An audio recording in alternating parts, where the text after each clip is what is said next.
برادران ملت اسلامیہ، السلام علیکم ورحمۃ اللہ وبرکاتہ۔ الحمد للہ وکفا وسلام علی حبیبہ المصطفیٰ، اما بعد فاعوذ باللہ من الشیطان الرجیم، بسم اللہ الرحمن الرحیم۔ واما بنعمت ربک فحدث، صدق اللہ مولانا العظیم۔ بارگاہ رسالت معاب صلی اللہ علیہ وسلم میں درود پاک کا ہدیہ پیش کریں۔ اللہم صلی علی سیدنا و مولانا محمد معدن الجود والکرم وآلہ واصحابہ الکرام وابنہ الکریم وبارک وسلم صلاة دائمة سرمدا ابدا۔ وقت کافی زیادہ ہو چکا ہے، بیان کرنے کا وقت نہیں ہے، اب جماعت کا وقت قریب ہو چکا ہے۔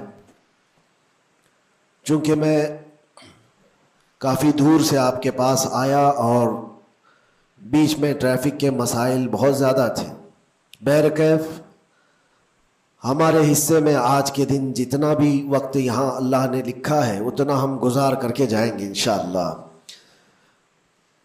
بس ایک بات عرض کرنا چاہوں گا کہ آج 15ویں شعبان المعظم ہے، ہماری زندگی کے سالوں میں سے ایک نئے سال کی شروعات ہے۔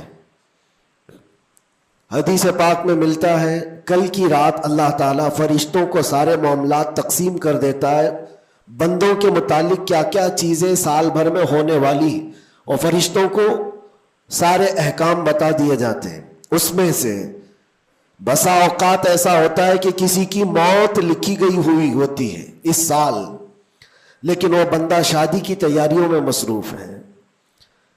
کسی کے 2 مہینے 3 مہینے کے بعد زندگی کے خاتمے کا عنوان لکھا گیا ہوگا، لیکن وہ اپنے بزنس پلان کر رہا ہوگا، وہ سفر کی تیاریاں کر رہا ہوگا۔ ہم میں سے بھی کسی کو معلوم نہیں کہ کل کی رات ہمارے لیے کیا حکم اللہ نے فرشتوں کو دیا ہے۔ اگر زندگی باقی ہے تو دعا کریں کہ اللہ تعالیٰ خیر و برکت والی زندگی عطا فرمائے، نیکیوں والی زندگی عطا فرمائے۔ اور ایک اہم بات جو آج سب جگہ گردش کر رہی ہوتی ہے، سرکولر ہوتی ہے، وہ یہ ہے کہ ہر بندہ اپنے اپنی غلطیوں کی معافی دوسرے سے مانگ رہا ہوتا ہے۔ اور یہ اس لیے بھی ہے کہ سب نے شاید یہ حدیث سنی ہوگی کہ ان بڑی راتوں میں اللہ تبارک و تعالی سارے بڑے گناہوں کو معاف کر دیتا ہے، لیکن چند لوگ ایسے ہیں جو ان راتوں میں بھی معاف نہیں ہوتے۔ ان میں سے ایک بندہ وہ ہے جو لوگوں کے تعلق کو ختم کرتا ہے، قطع تعلق کرنے والا۔ بھائیوں میں نفرت ہے، بھائی اور بہن میں نفرت ہے، باپ اور بیٹے میں نفرت ہے، رشتہ داریوں کو توڑا ہوا آدمی، اس کے لیے بھی کہا گیا اس رات میں اس کی بھی بخشش نہیں ہے۔ اور دوسری چیز یہ ہے کہ جو ہم گناہ کرتے ہیں اس کی 2 قسمیں ہیں، 2 قسم کے گناہ ہیں۔ کچھ گناہ وہ ہیں جن کا تعلق صرف اللہ سے ہے، اللہ جب چاہے معاف فرمائے گا۔ شراب پیا، زنا کیا، غلط کاریاں کیا، جھوٹ بولا ہے، یہ سارے گناہ وہ ہیں جس کی معافی اللہ سے ڈائریکٹ کی لی جائے گی۔ اس کو کہتے ہیں حقوق اللہ۔ اللہ تعالیٰ کریم ہے، اکرم الاکرمین ہے، جب چاہے اپنے بندوں کو معاف فرما دے۔ لیکن کچھ گناہ ایسے ہیں جن کا تعلق بندوں سے ہے۔ کسی کا مال ہڑپ لیا ہے، کسی کا حصہ دبا لیا ہے، کسی کو گالی دیا ہے، کسی کو مارا ہے، یہ سارے وہ گناہ ہیں جن کا تعلق بندوں سے ہے، ان کو حقوق العباد کہا جاتا ہے۔ اور یہ گناہ زیادہ ڈینجر ہے، حقوق اللہ سے زیادہ ڈینجر حقوق العباد ہے، کیونکہ حدیث پاک میں ہے اللہ سے متعلق جو گناہ ہے وہ رب تعالیٰ جب چاہے معاف فرمائے گا، لیکن جو بندوں سے ریلیٹڈ ہے اللہ فرماتا ہے جب تک بندہ بندے کو معاف نہیں کرتا اللہ نہیں معاف فرمائے گا، اللہ معاف نہیں فرمائے گا۔ حضور پاک صلی اللہ تعالیٰ علیہ وسلم نے صحابہ سے پوچھا سب سے غریب آدمی کون ہے، تم جانتے ہو؟ سب سے مفلس آدمی کون ہے؟ حضور صلی اللہ علیہ وسلم نے صحابہ سے پوچھا تو صحابہ نے کہا اللہ کے نبی زیادہ جانتے ہیں۔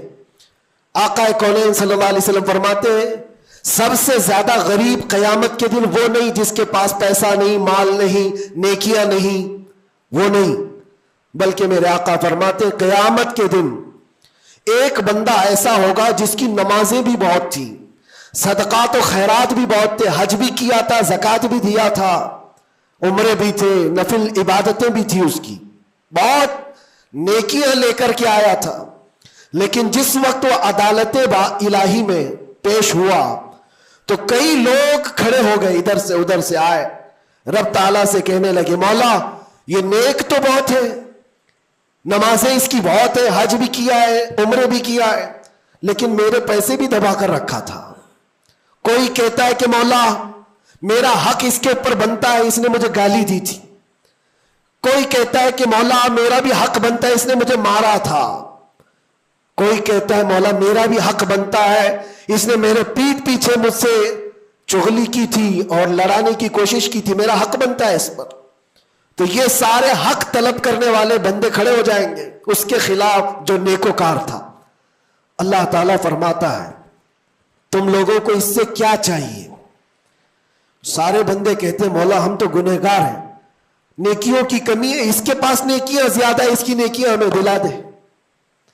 اب عدالت الہی کا یہ فیصلہ سنو، اللہ فرشتوں کو حکم دیتا ہے اس کے پاس جتنی نیکیاں ہیں وہ ان سب میں تقسیم کرو، جتنوں کا حق اس نے دبا رکھا ہے سب میں اس کی نیکیاں بانٹی جائیں۔ جب فرشتے اس کی نیکیاں نکال نکال کر تقسیم کر رہے تھے، نیکیاں اس کی پوری ختم ہو گئی، حقداروں کا بھی حق پورا ہوا نہیں، کچھ اور بھی باقی رہ گئے تھے۔ وہ کہنے لگے مولا ہمارا بھی حق ہے اس کے اوپر، ہمارا بھی اس نے مال رکھا ہے۔ اللہ تعالیٰ فرماتا ہے اب اس کے پاس تو نیکیاں پوری ختم ہو گئی، تم چاہتے کیا ہو؟ وہ گنہگار تھے، وہ کہتے مولا ہم یہ چاہتے ہیں کہ ہمارے گناہ اٹھا کر کے اس پر ڈال دیں، ہمارا بوجھ تو کم ہو جائے۔ حکم ہوگا رب تعالیٰ کا کہ اس کے اوپر ان کا حق بنتا ہے، لہذا ان کے گناہ اٹھا اٹھا کر کے اس کے اوپر ڈالو۔ حدیث پاک میں میرے آقا فرماتے ہیں لے کے تو چلا تھا بہت ساری نیکیاں، لیکن وہاں سب بٹ گئی، الٹا دوسروں کے گناہ اپنے سر پر لے لیا اور سیدھے اس کو فرشتے جہنم میں لے کر جاتے ہیں۔ یہ قیامت کے دن کا سب سے مفلس آدمی ہے، سب سے غریب۔ اسی لیے اے لوگوں حقوق العباد میں کبھی گرفتار مت ہونا، دنیا میں کسی کا حق دبا کر مت رکھنا۔ کسی کو اگر تم نے اپنی زبان سے ایذا دیا ہے، تکلیف دی ہے، یا ہاتھ سے دیا ہے، یا کسی بھی طرح سے دیا ہے، تو قیامت کے دن اس کا حق لیا جائے گا، تمہیں اس کا حق دینا پڑے گا۔ اسی لیے شب برات آتی ہے تو سب لوگ ایک دوسرے سے معافی بھی مانگ لیتے ہیں۔ بندوں سے اگر تمہارا حق ہے تو بندوں سے معافی مانگ لو، اگر بندہ معاف کر دیا دنیا میں تو اللہ بھی معاف فرمائے گا، اللہ معاف فرمائے گا۔ لیکن معافی مانگنے کا ٹرینڈ آج واٹس ایپ اسٹیٹس بن گیا ہے، بہت آسان ہے اسٹیٹس پر رکھ دینے کا کہ میرے جس کے اوپر بھی حق بنتے ہیں میں نے ان کو معاف کیا، وہ مجھے معاف کر دیں، کسی کے پاس جانے کی ضرورت ہی نہیں، واٹس ایپ میں گھماتے رہ جاؤ۔ کیا اسی کو معافی مانگنا کہتے ہیں؟ معافی مانگنے میں آدمی کو جو انا ہے، جو تکبر ہے، جو شیطان اسے گھمنڈ دلاتا ہے، اسی توڑنے کے لیے تو اللہ نے معافی مانگنے کا حکم دیا ہے کہ جاؤ تم اپنے اس بندے سے معافی طلب کرو جس کے پاس جانے میں تمہیں شرم آ رہی ہے۔ اپنے نفس کو توڑو، اپنے انا کو ختم کرو، اپنے تکبر کو مارو۔ تمہاری بہن کا کوئی حق باقی تھا تو تم اگر یہ سوچتے ہو اس کے پاس کیسے جاؤں، وہ تو چھوٹی ہے، میں اتنا بڑا ہو گیا ہوں، کیا بہن سے بھی معافی مانگوں گا، میں چھوٹا ہو جاؤں گا؟ قدر کرو، آج تمہارے پاس وقت ہے، یہاں تھوڑی دیر کے لیے چھوٹا ہونا اچھی بات ہے۔ قیامت کے دن جب تمہارے گلے میں توق ڈال دیا جائے گا گناہوں کا تو اس وقت مدد کے لیے کوئی نہیں آ سکے گا۔ اس لیے میرے عزیزوں حقوق العباد میں گرفتار کبھی نہ ہونا۔ اللہ کے نبی صلی اللہ علیہ وسلم کے پاس ایک جنازہ آیا، حضور صلی اللہ علیہ وسلم جب جنازہ پڑھاتے تھے تو پہلے پوچھتے تھے اس پر کسی کا حق باقی ہے، کسی کا اس پر کوئی لینا دینا باقی ہے؟